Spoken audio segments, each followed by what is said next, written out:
Inilah kondisi arus lalu lintas di Jalan Soekarno-Hatta di jam-jam sibuk. Kemacetan dengan mudah ditemukan, apalagi dipicu oleh galian box culvert yang pembangunannya di stop sementara.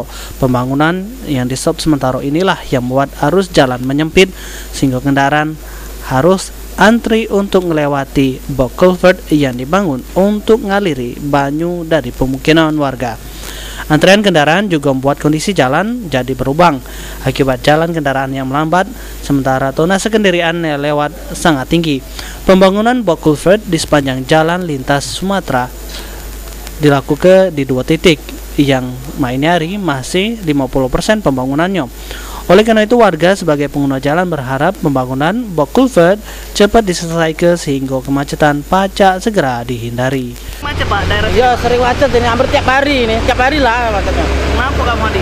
Ini ada pembangunan jalan ini baru jembatan baru dibangun. Nah, itu Pak, jadi macet, mobil banyak.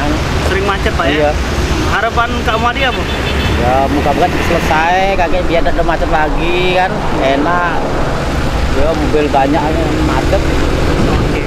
Sulaiman, PAL TV.